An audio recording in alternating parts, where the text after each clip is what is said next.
Okay. So Aries, the Ace of Swords surrounds your entire reading. It's all about truth. It's all about clarity. Seeing things clearly really helps light the way so that you can move into the light, into the happiness, into the place where you want to live your life. So we're going to talk about this. This is what the reading's all about. Up in your highest energy is the Six of Swords. Well, you might feel stuck, but you're not. You're moving forward. You're moving away from dark, cloudy skies, dark waters towards the light. And, you know, it's by picking up these swords of truth and clarity. Look at all the swords you're picking up. Kind of slow moving, but you're doing it and you're getting there. You're getting where you want to be. So, right next to the Six of Swords and right above the Ace of Swords is the Eight of Swords. So I think that you were kind of ignoring the truth and clarity for a while, not really dealing with it, maybe not wanting to deal with it. You have a blindfold on, you have swords all around you. Your fist is on your chin when you can really take off that blindfold and take a look around you and see the truth and clarity. Well, now you are, because you're putting those swords on the boat with you and you're pushing it towards the light. I have the Seven of Wands right next to the Eight of Swords. So you have people around you, people who love you, people who care about you, you know, and it just feels like everybody's got an opinion, you know, about how you should be moving forward. You have your own wand here. So, you know, I think you listen to them, you pay attention to them, but you're going to do what you want to do in the end.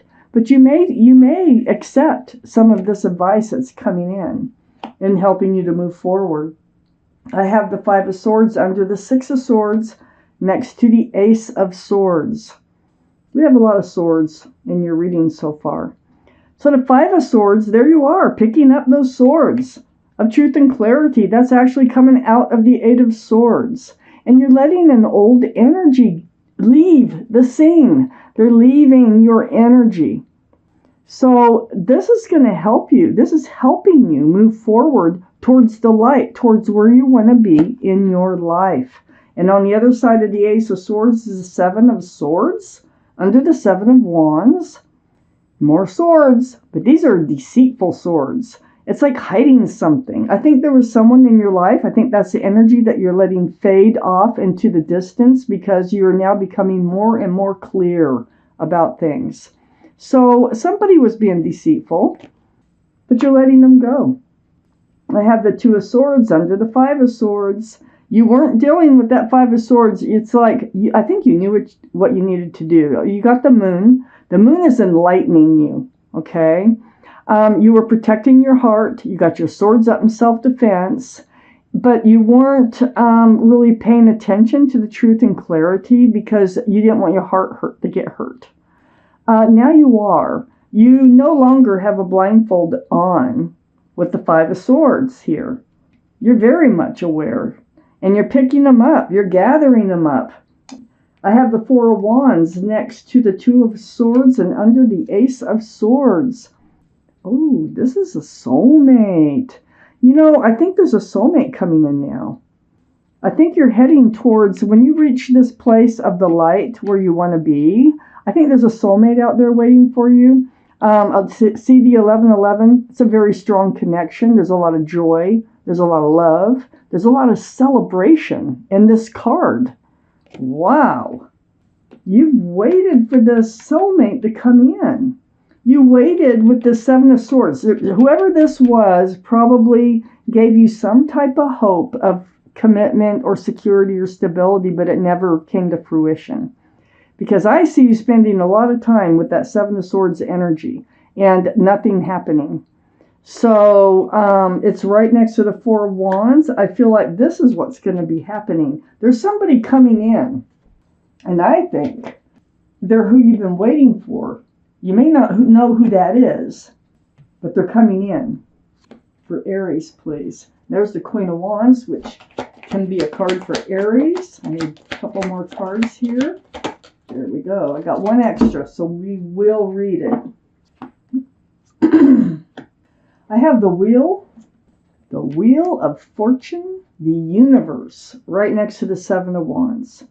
The universe is involved. They have a hold of the wheel. They have a hold of your life. They're pushing you. They're pulling on you. They're whispering in your ear. They're having you make decisions to move you forward. They want you to move forward towards the light. So it's very comforting to know that the universe has your back. The wheel is next to the Four of Swords. You've been spending time, you do spend time alone, either praying, meditating, soul searching, and trying to let these swords of truth and clarity come to you. By letting them come to you, you are able, with the Six of Swords here, got the Ace of Swords surrounding your entire reading. Look at all the light around those swords. So they're bringing you a lot of clarity and a lot of healing.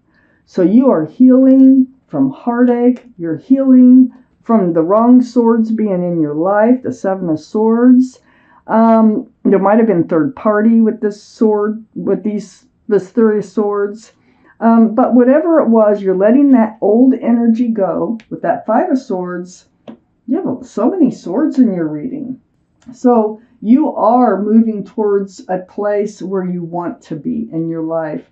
I have the Queen of Wands under the wheel, right next to the Seven of Swords. The most passionate card in the deck. You're a very passionate person. Wherever you put your love, you put your passions. I don't care if it's work or gardens or people, whatever it is, okay?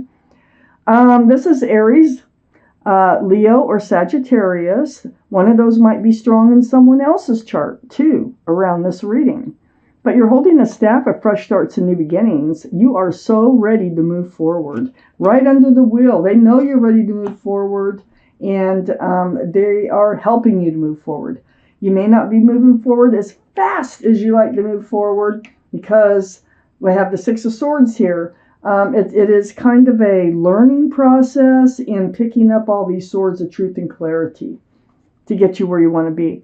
I have the Knight of Swords right under the Four of Swords and right next to the Queen of Wands. Well, the Knight of Swords is actually taking action. This is the most actionable card in the deck. You're going after that truth and clarity. It's almost like you kind of whiff of, how you feel in knowing truth and clarity and making decisions and moving forward in your life, and you like it, and you want more. That is fantastic. And, the Knight of Swords, it comes from going within. It comes from, figuring out what it is that you want and actually letting some old energies out of your life. I have the Justice card next to the Knight of Swords and under the Three of Swords. This is the card for Libra. Libra might be strong in your chart or someone else's around this reading. But you are becoming rebalanced because this other energy threw you off balance. Your sword is hanging down in front of you for self-protection. You have a blindfold on. You have 3 cards with the blindfold on. This one's good, though. This one it's like self-justice, blind justice for you, for yourself. Don't judge yourself. You can't judge yourself. Just be yourself and get rebalanced and, keep your sword out because it's the Seven of Swords type energy when they come in that throws you way off and probably pushes you behind in life. And you are ready to step up. You're ready to move forward. I have the Knight of Cups under the Queen of Wands and next to the Seven of Pentacles. This is really a sincere love offer. You have a soulmate coming in. They're very sincere. They might have air in their chart, Libra, Gemini, or Aquarius. Also, I think they're a little guarded. I think you're really going to seek truth and clarity from them before you move forward. I think you're really going to get to know them, whether they like it or not, type energy, because they're reserved. They've been through it, and they're holding their sword out too. So I feel like you'll be able to talk a lot. Talk, and you're going to pull it out of them. You're the one that's going to be like getting things going with this person. They're very mature in their thinking. They're a king. All cards are male or female. And I just feel like the two of you, that you're just going to bring out the best in this King of Swords, and they're going to be able to be truthful and honest and clear with you about who they are and what they want. And what I get from all this, and you staying balanced too, and getting rebalanced, I have the Ace of Pentacles. There's an offer that's going to come through this person, this soulmate that's coming in. And this is an offer of commitment, an offer of security and stability. This is beautiful. The Ace of Pentacles. So you got the Ace of Swords and the Ace of Pentacles here. And the extra card is the Devil. This is what you're rebalancing from. This is what has prevented this Ace of Pentacles to come forward. You've had toxic energy in your life that goes with that Seven of Swords energy. Might have been third parties. Again, we had the Three of Swords, we had the Seven of Swords, the Devil. So, whoever you were attached to before that you are letting go had something toxic attached to them. So it was impossible for that pentacle to come forward, all right? So you're letting it go, and you're seeing it for what it is. This is a card for Capricorn, completely different than the energies. So Capricorn may be strong in someone's chart around this reading. Wow. So you have somebody coming in. You're letting some old energies go that really you need to in order to move forward. And the universe has got your back. They are really helping you to move forward. I'm going to take you out a message from your guardian angels and spirit guides. Let's see what they have to say. This may or may not have to do with this reading. What card is it? Let's see. Which card is it here? And I think it's right in there. It's card 11. And that goes with the Four of Wands. 11, 11. See that? It's called Inner Strength. I'm going to read it to you. You have great courage and kindness. You may not realize how strong and powerful you are, but there's no problem you can't solve. The compassion that you so freely give to others must also be given to yourself. Stand strong in your convictions if the right answer is to tell someone no. I think these are things that you have learned along your way, some of it like telling somebody no, because I think this, whoever you're finally letting go, you are saying no to let them actually their energies leave your life so you can move forward. So Inner Strength was your message from your guardian angels and spirit guides.